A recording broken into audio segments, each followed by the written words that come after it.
In our headlines on this Wednesday, October 16th, here on the Korean Peninsula. North Korea refrains from media coverage of its recent detonation of inter-Korean roads on its side of the border, while U.S. Deputy Secretary of State Kurt Campbell is here to address the latest security concerns.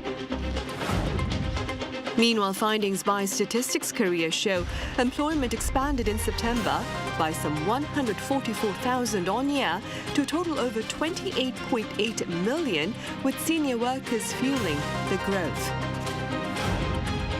And sales of books by author Kang soar well past 1 million as readers seek to better indulge in her works following her winning of this year's Nobel Prize for Literature.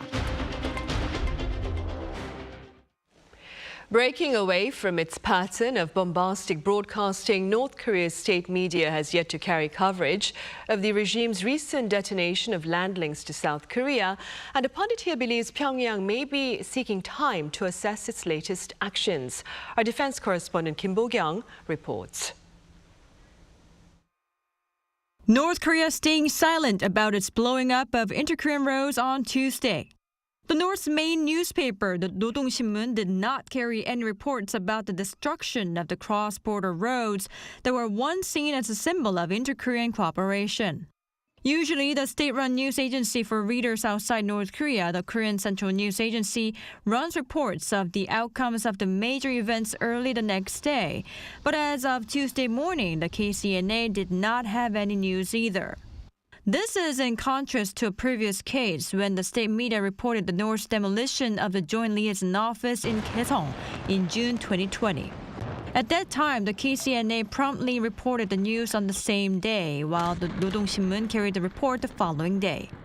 An expert says the regime is trying to assess the situation. Up until now, North Korea has been pushing hard, issuing statements, taking military actions, and informing their citizens through state media. It seems like they are now taking a moment to see the reaction of its own people, South Korea, and the international community, including the U.S., before deciding to keep going. Washington, on the other hand, voiced its concerns, with the State Department urging North Korea on Tuesday to stop actions that would increase the risk of conflict, while reiterating calls for Pyongyang to come back to diplomacy. A State Department spokesperson also added that Washington is monitoring the situation in the North in close coordination with South Korea. Meanwhile, group tours around the demilitarized zone, which were temporarily suspended on Tuesday following a request from the South Korean Army, resumed on Wednesday after a risk assessment. The tourist sites include the Tora Observatory in Paju, along with the Goseong Unification Observation Tower in Gangwon-do Province, locations where visitors can tour the DMZ area. Kim Bo-kyung, Arirang News.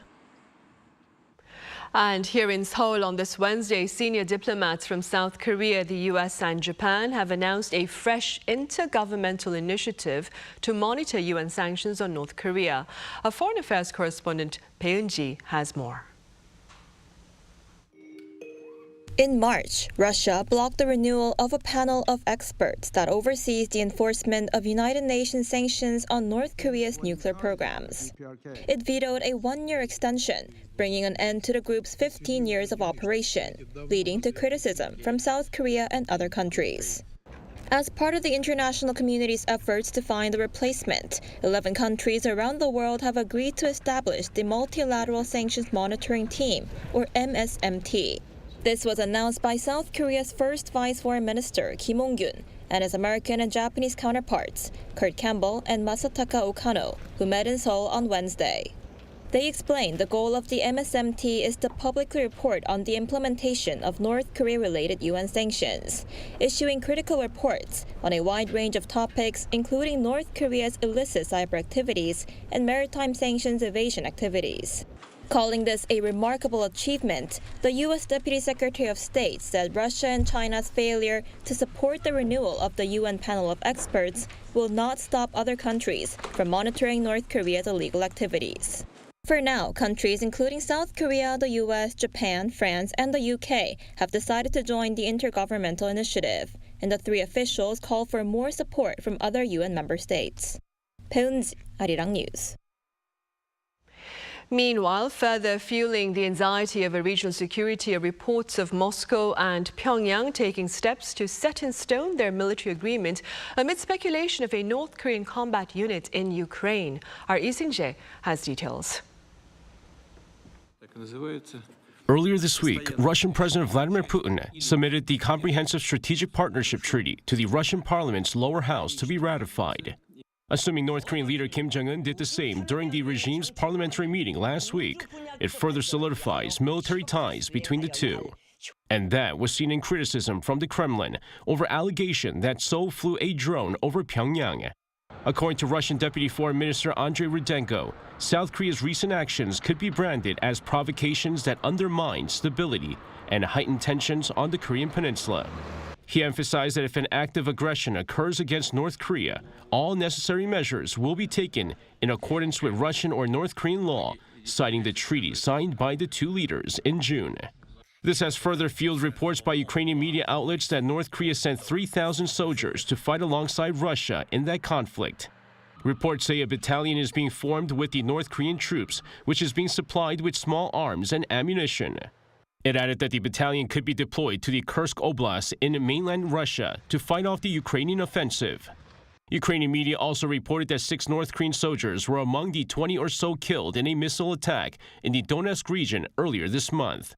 However, Washington said while it was concerned about the reports, it did not independently confirm the reports. According to White House National Security Council spokesman John Kirby, if reports are true, it shows a significant strengthening of North Korea-Russia defense ties. With growing tensions on the Korean peninsula, Moscow still remains relatively vague when it comes to supporting North Korea in case of a conflict with South Korea. As Kremlin spokesman Dmitry Peskov said, the wording in the treaty is clear when asked if Russia would come to the assistance. Lee Seung-jae, Arirang News.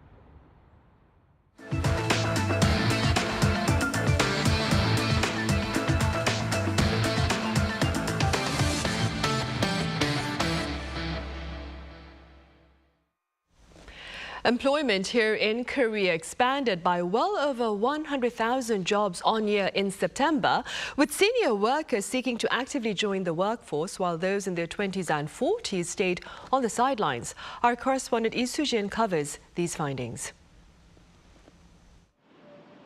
Employment in South Korea increased by more than 100,000 on year for the third straight month in September. Data released by Statistics Korea on Wednesday showed that there were 28.84 million people in employment last month, up 144,000 from the previous year. The on-year job growth recovered to the 100,000 range in July and has stayed there for 3 consecutive months.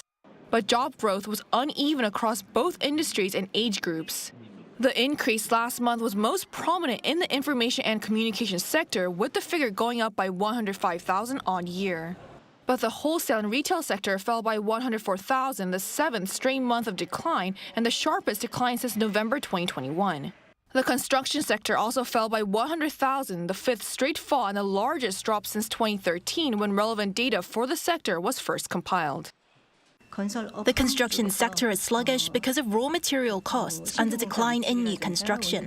The wholesale and retail sector has been seeing a downward trend due to unmanned kiosks and online shopping. By age group, job growth was mainly driven by those aged 60 and above, with 272,000 more people of that age in jobs compared to last year. Those in their 30s and 50s also saw job growth, but the job figures fell for those aged 15 to 29 as well as those in their 40s. In a ministerial economic meeting on Wednesday, the finance minister acknowledged the drop in employment in the construction sector and among young people, pledging to carry out more measures.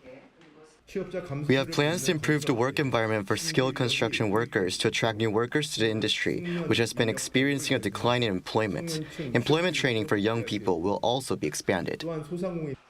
He added that the government will also build an industrial ecosystem where companies have the capacity to continuously create quality jobs. Lee Soo-jin, Arirang News. On the local political front, by-elections are taking place as we speak to select Seoul's new superintendent for education and the heads of 4 additional regions, including districts in Busan and Incheon and 2 counties in Jeollanam-do province, Yeonggwang and Gokseong-gun. Voters have been heading to polling stations starting 6 on this Wednesday morning after 2 days of early voting last week. As of 4 p.m. this afternoon, the voter turnout stood at almost 18% here in Seoul and a combined 47.5% for the rest of the other regions. Voting ends at 8 p.m. and the results are expected to be available around midnight. Sales of books by author Kang have soared past 1 million as readers seek to better indulge in her works, following her winning of this year's Nobel Prize for Literature. Han, for her part, has kept her media engagement to a minimum by sharing her desire to simply and quietly write stories. Park Gun-woo has more. The books of South Korea's first Nobel Literature Prize winner Kang are selling at an unprecedented speed.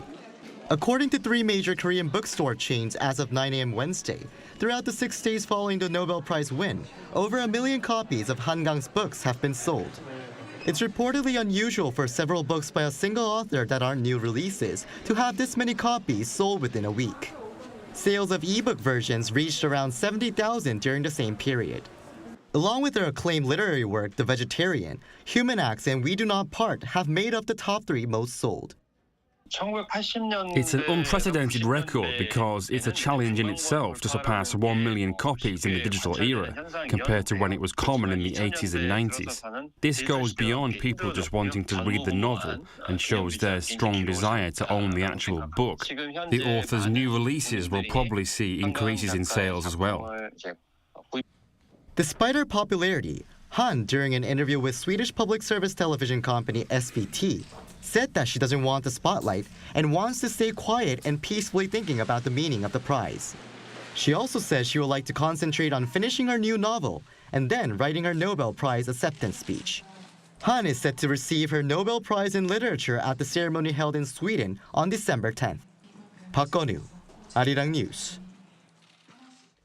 In other news, concerns over deepfake sex crimes, especially those involving minors here in Korea, have led to pledges of tougher penalties to effectively punish and prevent related offences. Our Shin Ha-young covers these intentions and the tasks to be tackled. Most suspects in deepfake sex crimes in South Korea are classmates of the victims. Young victims often continue to face their perpetrators even after reporting the crimes due to limited punitive measures. This is according to an official from the state-run Advocacy Center for Online Sexual Abuse Victims, highlighting that most of those seeking support are teenagers. Data from the Korean National Police Agency shows nearly 60% of victims reported between 2021 and last year were in their teens. Amid the rise in these crimes, victims commonly pointed out the lack of adequate punishments for offenders. We surveyed 100 victims, and their biggest challenge was getting the content completely removed. Another issue was the lack of punishment for offenders.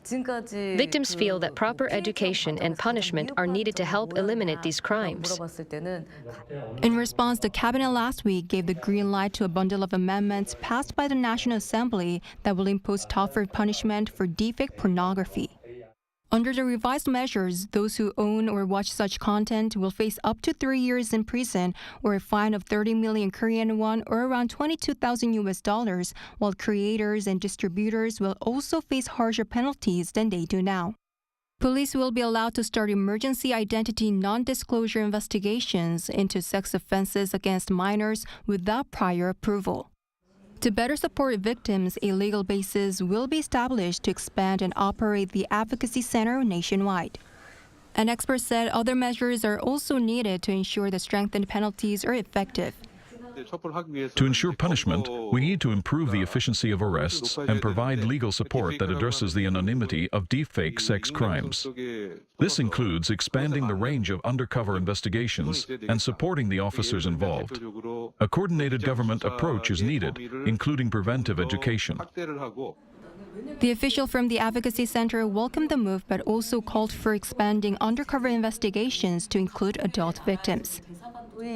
Victims often only find out about the crime long after it occurs, leaving them frustrated as they can't track where the content is being shared. The victims include not only minors, but also adults, which is why undercover investigations should be expanded to include adult victims as well.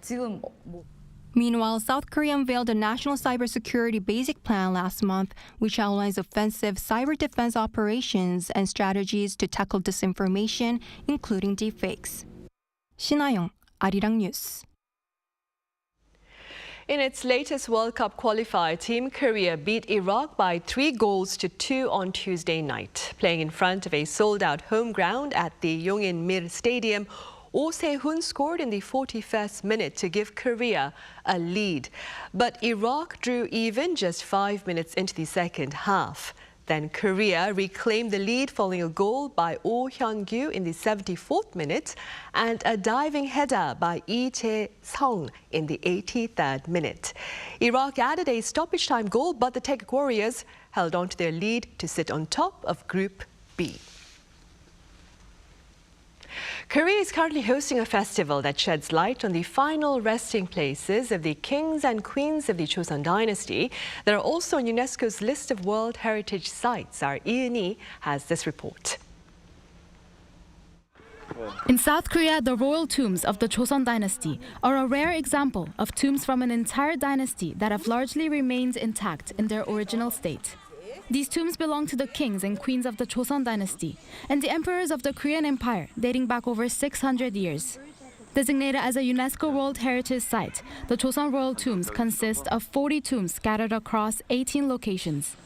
This year's Korea Heritage Joseon Royal Tombs Festival once again brings history to life in these scenic surroundings.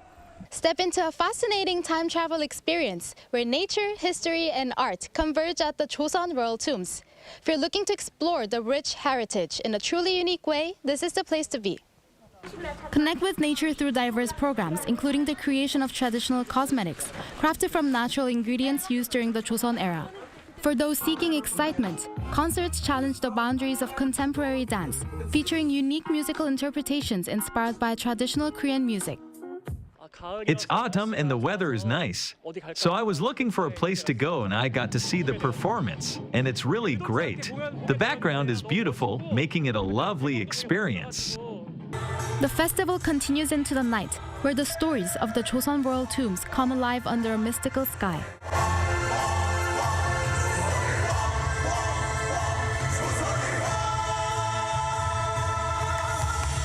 Our Garden of Gods is an integrated performance that combines advanced technology and light with traditional dance and music.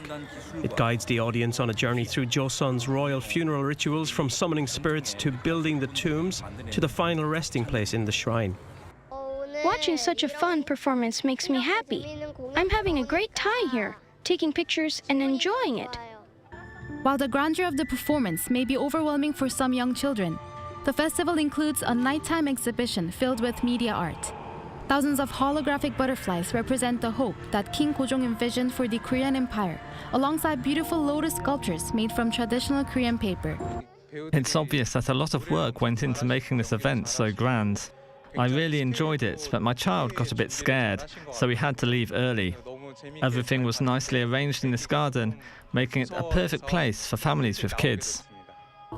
The 10-day festival runs until October 20th, offering a variety of activities and programs at 5 Joseon royal tomb sites in Gyeonggi-do province. Lee, Arirang News.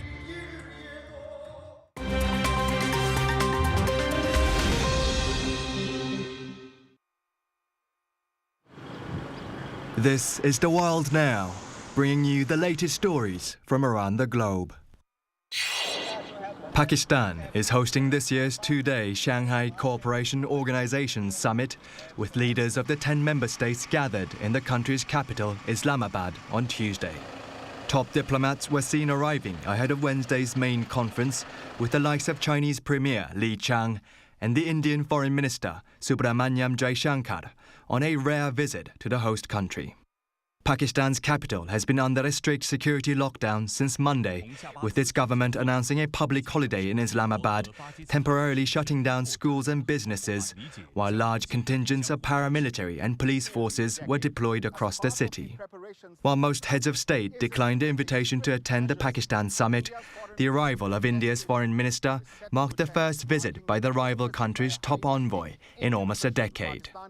Li Chang's visit is also the first by a Chinese premier to Pakistan in 11 years. The SCO, a Eurasian security organization created by China and Russia in 2001, is comprised of 10 member states: China, Russia, India, Pakistan, Iran, Kazakhstan, Kyrgyzstan, Tajikistan, Uzbekistan, and Belarus, the last of which officially joined the pact in July. Moving over to Japan, where urban rail network service provider Tokyo Metro has raised some $2.3 billion in its initial public offering, becoming the country's biggest IPO in 6 years. According to the company's regulatory filing on Tuesday, Tokyo Metro raised some 348.6 billion yen after pricing its shares at 1,200 yen, or roughly $8 apiece. Reuters reported that the offer was oversubscribed by more than 15 times, putting the IPO price at the top of the company's planned range. Currently, the Japanese government owns just over half of Tokyo Metro, with the rest of the shares owned by the Tokyo Metropolitan Government. The two government bodies will sell half of their shares in this IPO. The stock is expected to be listed on the Tokyo Stock Exchange on October 23rd. A Russian man has been rescued from the sea after his small boat drifted for 67 days in the northwestern Pacific Ocean, according to reports on Tuesday. Authorities in Russia's Far East said they discovered a vessel in the Sea of Okhotsk on October 14th, with one survivor out of 3 on board. The 46-year-old survivor set sail on August 9th with his 49-year-old brother and his 15-year-old nephew, who both died during the ordeal. The survivor has reportedly been taken to a hospital in serious condition. Finally, to the U.S. and the 51st annual Giant Pumpkin Weigh-Off in Half Moon Bay, California, where a 1,120-kilogram pumpkin claimed victory on Monday. The gigantic pumpkin, grown by Travis Ginga from Minnesota, won the competition by a mere 2.7 kilograms and a prize of $22,239. Ginga, describing the monster vegetable, said his pumpkin is well over 20 feet around, meaning it's, quote, a pretty big pumpkin, while spectators awed at the pinnacle of pumpkin cultivation. Now, Ginga previously set the world record for the biggest pumpkin in 2023, squashing the competition with the near 1,247-kilogram vegetable. Kim Seong, Arirang News.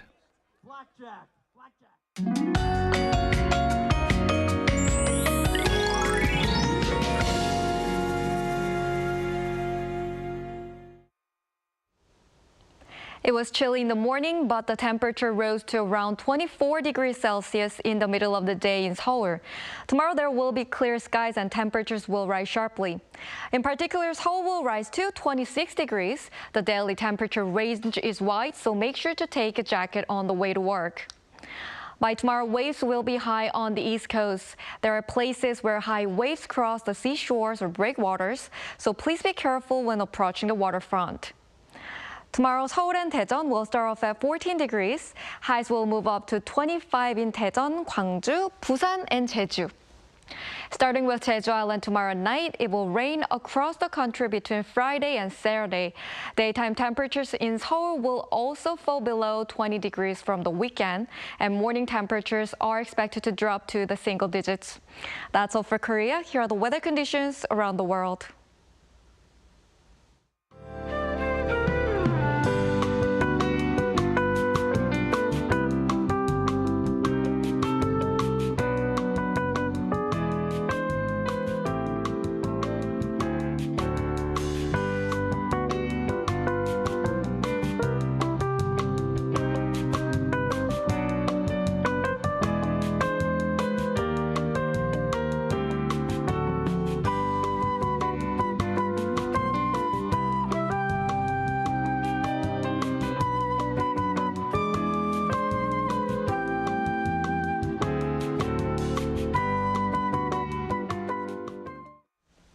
Those are the top stories at this hour here in South Korea. Thank you for watching. Coming up right after this break is our daily panel session, so do stay with us.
Future of high-tech manufacturing industry.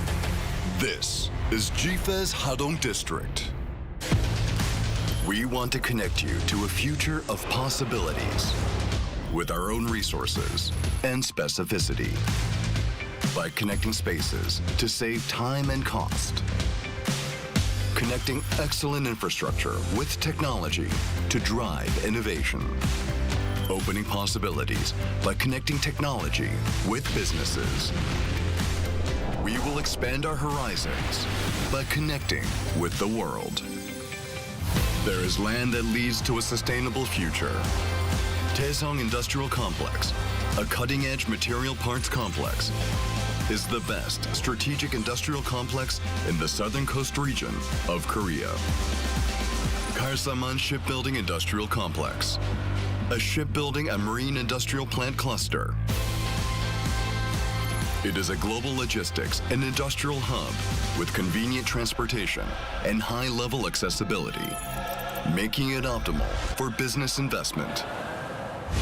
Starting from possibilities to becoming a global business hub, from an innovative industrial city to the center of high-tech future industries. It's the beginning for the future. Linking together, making tomorrow. GFE's Hadong District. Hi, Chef Ryan Phillips here. Today we're going to make chanchi guksu, or banquet noodle soup.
It's that time of the week yet again where our panel of press members touch upon the weekly Hallyu highlights as covered by the international media, this time starting with K-literature. Do stay with us.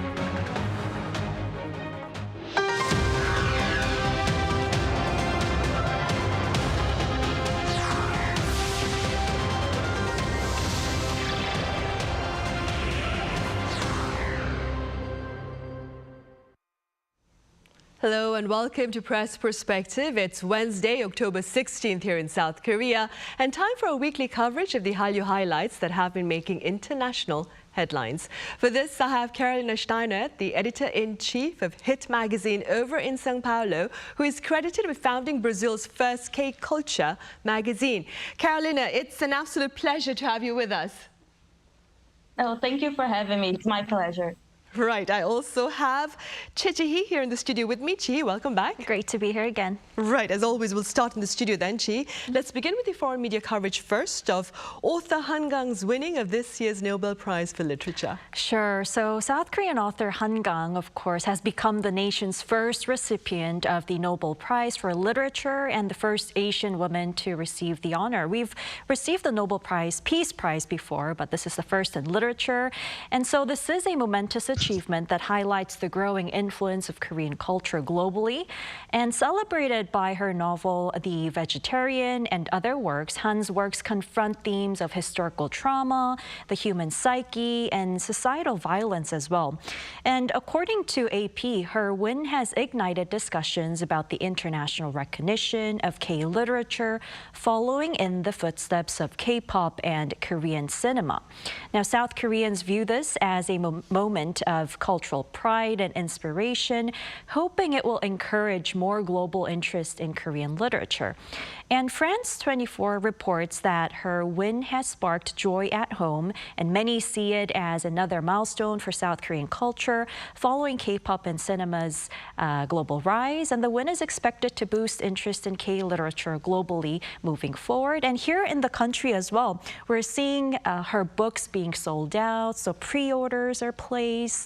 And even those who've majored in humanities or Korean literature are so excited online, saying that if you major in Korean literature, you can maybe win a Nobel Prize in literature. Right, you mentioned sales of her books, and as of 9 p.m. this morning, actually Wednesday morning here in South Korea, she sold over 1 million books actually. Wow. Carolina, staying with Han Kang, what has been the response in Latin America to Korea's winning of the Nobel Prize for Literature? Yeah, it's actually been amazing to see. The fans of Korean culture in general were all so excited. It has been a widespread acclaim for her, and especially because Korean literature has been growing a lot in Brazil since a few novels came there and were published in Portuguese. This helped a lot by spreading the Korean culture to Brazilian audience. We had the São Paulo Bienal last month, and it's a very famous event, and it's the biggest event for books in Brazil.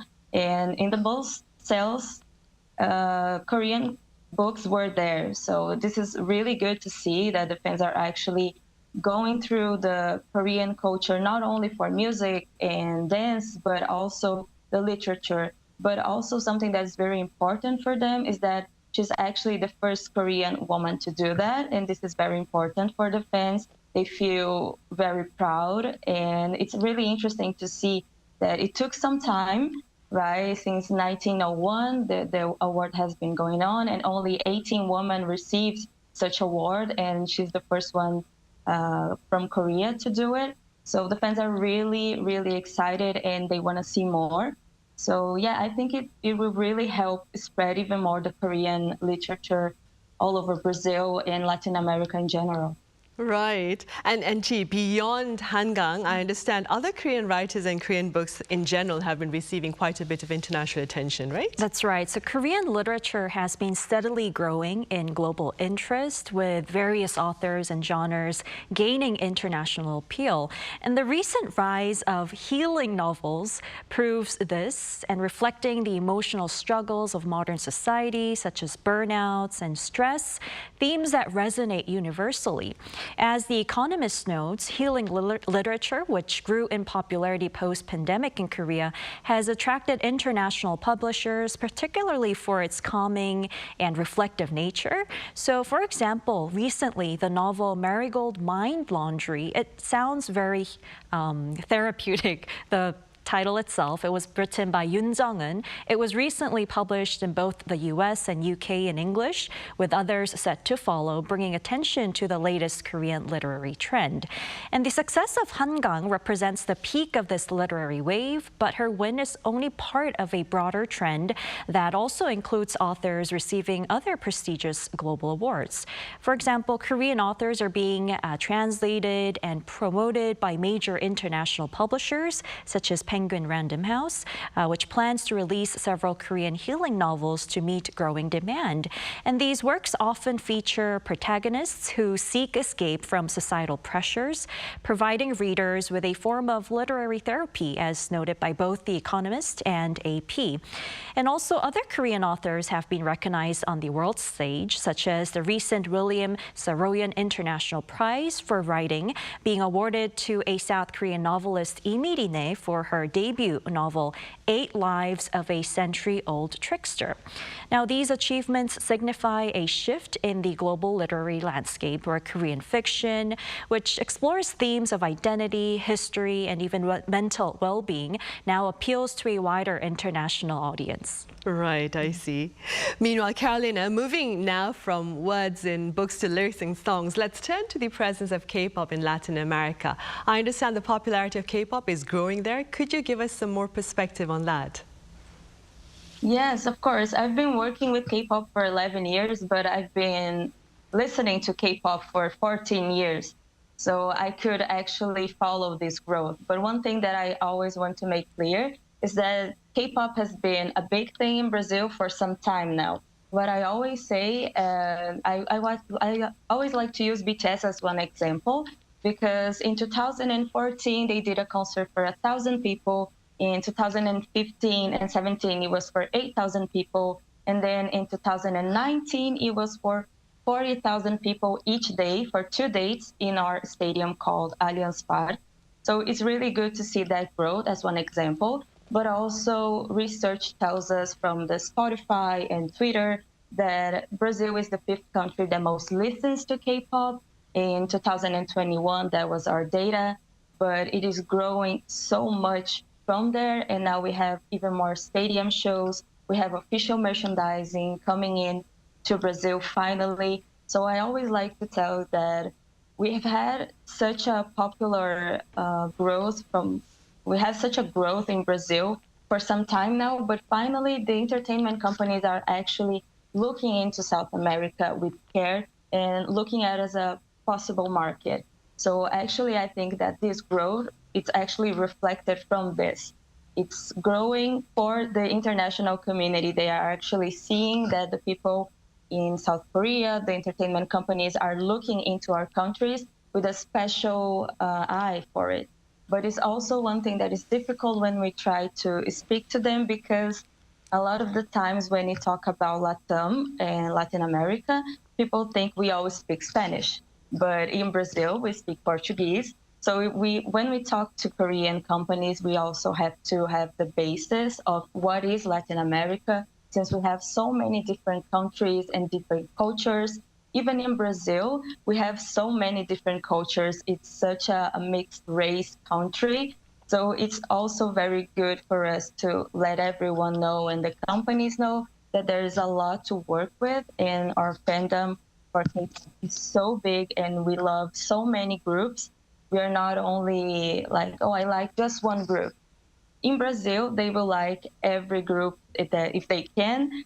So it's really important for people to know that, especially the entertainment companies. But I actually do see a lot more growth now and interest in our countries, especially, like I mentioned, the stadium shows, but also the K-pop movies in São Paulo are very, they are happening a lot in Brazil, especially we have one by month.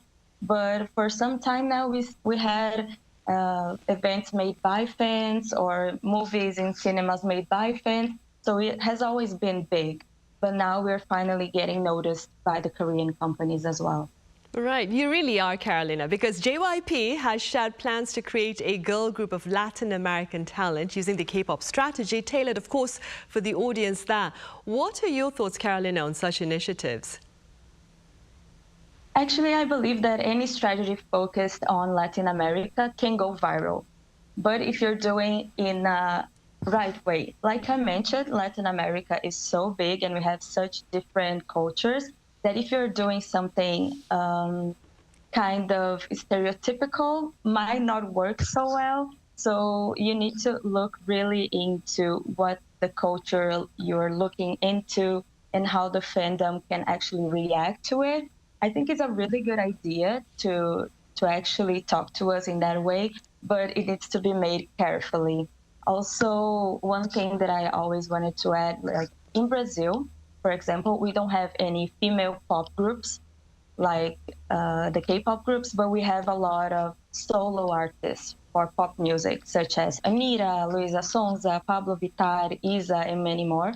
So if JYP wants a little bit of inspiration for reaching the Brazilian audience, those are a few names that I actually recommend, especially because Anita also made one feature with TXT a while ago. It was Back to Me, and it was actually really well received for our audience in Brazil specifically.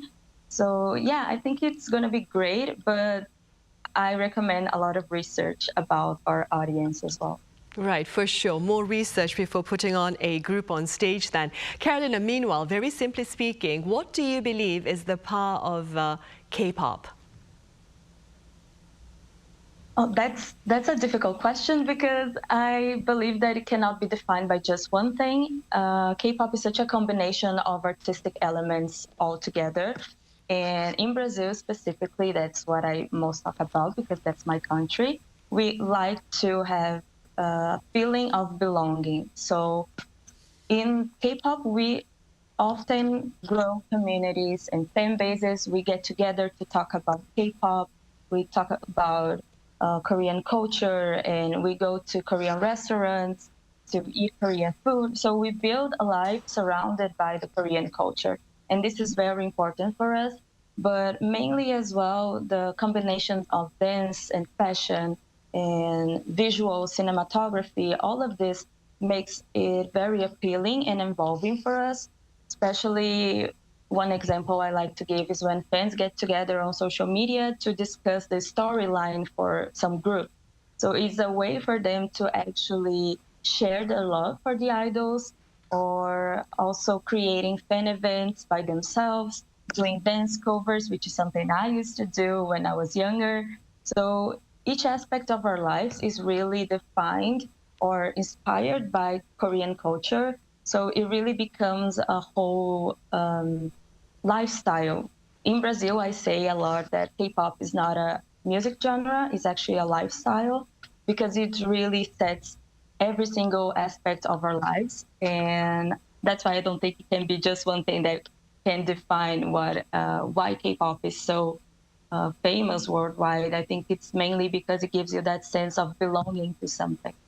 Right, especially for the fans then. Staying with the Korean wave, Chihi, K-beauty, K-food, and of course K-camping, they're generating much buzz, I understand, over in the UK. Could you tell us a bit more? Right, sure. So K-beauty, like you said, K-food and K-camping even have been gaining significant attention over in the UK, reflecting the broader wave of Korean culture's growing global influence. Now, in the beauty industry, the pursuit of glass skin, they say, a term originating from South Korea that denotes clear, radiant and dewy skin, has driven a sharp increase in the popularity of South Korean skincare products in the UK. So despite an overall reduction in consumer spending in many sectors, K-beauty is thriving with a 13% rise in sales of luxury skincare items. Now, British beauty retailers such as Boots have expanded their offerings of Korean brands, and some products have become viral sensations on social media platforms. And the appeal lies lies in the multi-step skincare routines featuring unique ingredients like ginseng and even snail mucin. And regarding K-food, particularly Korean barbecue and street food has also found a devoted following in the UK. The trend is being amplified by the rise of Korean restaurants offering diverse and authentic dishes beyond K-barbecue, such as bibimbap, of course, and kimchi and diverse menus. And London in particular has seen a boom in Korean eateries, as well as in fusion restaurants combining Korean flavors with Western cuisine. And British diners have embraced the bold, spicy flavors that are central to Korean cuisine, contributing to a wave of new openings and the cultural crossover of food trends. And also, last but not least, K-camping, known as chabak, a minimalist camping trend involving road trips and camping in one's car, has begun to take off in the UK. So this form of camping resonates with the younger generation, particularly those seeking to explore the great outdoors in an adventurous yet convenient way. So the trend, in fact, began to gain popularity here in the country during the pandemic period when indoor gatherings were once restricted, and the freedom of traveling light and connecting with nature is drawing parallels with the UK's own love for camping, making it an appealing alternative to traditional camping methods. So altogether, we can really see that these different aspects of Korean culture is transforming how British consumers are engaging with these new sort of trends. Right, good to know. And also over in the US, Gia, I understand K-art has been making a bit of headlines there. What's the latest on that front? Right, so it's K-everything now, really. Korean art is currently receiving significant attention in the US, particularly through the Hallyu, the Korean Wave exhibition at the Asian Art Museum in San Francisco. The exhibition, which runs from September 27th to January 6th next year, offers an in-depth look at the global impact of South Korea's cultural exports. So it features nearly 300 artifacts, highlighting the evolution of K-pop, K-dramas, K-beauty, and many more. And this immersive exhibition connects South Korea's historical struggles with its modern cultural dominance, offering interactive installations inspired by globally recognized works, such as the Emmy-winning Squid Game and Oscar-winning Parasite. And the exhibition's engaging design pulls visitors into the world of Korean culture because visitors can actually immerse themselves into these spaces. For instance, it allows guests to step into a life-sized reproduction of the cramped bathroom from Parasite, if you remember how the bathroom looks like, and even offers glimpses of K-pop performance outfits from artists like aespa and ATEEZ. And so this blend of popular culture and history not only attracts dedicated fans of Hallyu, but also educates newcomers as well about the profound influence of Korean culture. And the growing prominence of Korean art in the US is, I guess, part of the broader Korean wave phenomenon, which extends beyond entertainment to influence areas like beauty, food, camping, the arts as well. Right, a lifestyle, as Yes, Carolina was saying earlier. Carolina, with regard to Latin America then, has the interest in K-pop perhaps there fueled a greater interest in other aspects of the K-culture? Yeah, absolutely. Actually, fans in Brazil, once they start liking a group or one artist, they want to go all the way and getting to know what are their tastes, what they like, what's their life like, especially because we live in such different countries and so far apart from each other. That's their way of feeling close to the artists that they like. We have actually in São Paulo, the Bom Retiro neighborhood. It's the biggest Korean community in São Paulo. And there was a boom for Korean restaurants, fried chicken restaurants, and Korean barbecue restaurants. And they are now so big and everyone goes there every single day. And also stores for Korean products and official K-pop merchandising. They're also growing a lot in São Paulo, in Brazil. But not only K-pop, like I mentioned earlier, we also have the streaming platforms. They also help a lot, especially Netflix and Prime Video. They are spreading a lot of the K-drama culture. It's been growing a lot in Brazil. And it's different from the K-pop community because the ages differ a lot. For the K-drama, we have over 30 for age, this average. And also one thing that happened a while ago for Squid Game, it was such a success in Brazil and in São Paulo. We have the Paulista Avenue, which is sort of like our Times Square, and they actually put the doll there so people can actually feel like they were in the game. But like I mentioned before, the fans always do things by themselves. So they organize flash mobs, fan events, cinemas, or even if they want to see something that is not related to K-pop, or if they just want to enjoy Korean food, they can actually go to a festival that is made by fans or by the Korean community in Brazil. We have a strong community here. They are always trying to make another ways for promoting the Korean culture, and it's been working a lot. We have the Korean Festival in São Paulo. It has over 100,000 people visiting it, so it was very famous. And not only for K-pop, but they also had skincare, K-food, K-literature, so everything related to the Korean culture. But one other thing that is growing a lot, like Jihee mentioned it, is the Korean beauty, especially since our countries are so different. Our skin type is also different, but still the products really go well with the Brazilian skin, and people are starting to notice it. So even if they are not able to purchase the Korean product officially because we have a really big shipping fee and taxes, but the brands in Brazil are adapting themselves to the Korean beauty skincare. So it's also one movement that is good to see, but those brands now working with the K-pop idols, they're actually managing to find their audience in Brazil, and they're buying a lot because of the artists.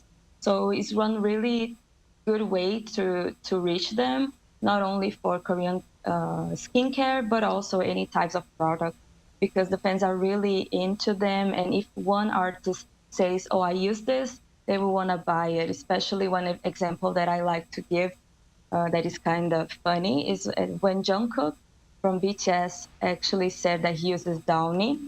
In São Paulo, they were out of this Downy for a long time. So it was really funny to see, but the fans are so engaged and they're so in love with the Korean artists and the Korean culture. They will do anything to have this feeling of getting closer to their idols or to the K-drama that they love. They will go to Korea and visit the places, their cafes or landscapes that they saw in a movie or that they saw in a K-drama. So it also pushes the tourism for South Korea. And even in Bom Retiro, people come from all of states in Brazil to São Paulo to visit Bom Retiro, which is sort of like our K-town. And actually, it's one thing that the politics are trying to make in São Paulo, to make Bom Retiro become the actually K-town. And it's actually something that it's supported by the fans of Korean culture in general. Right, I see. Carolina, it's flattering to know that Korean culture is making such an impact in Brazil, and hopefully in the near future, though, we'll have access to more Brazilian culture here in South Korea as well. I'm afraid that's all the time we have for this edition. Carolina, thank you so much for your insights today. Thank you. Thank you. It was so nice meeting you and talking to you. Thank you for having me. Right, G, as always, thank you very much for your time and your thoughts. Right, well, that ends Wednesday's edition of Press Perspective. Thank you for watching, and do join us again same time tomorrow.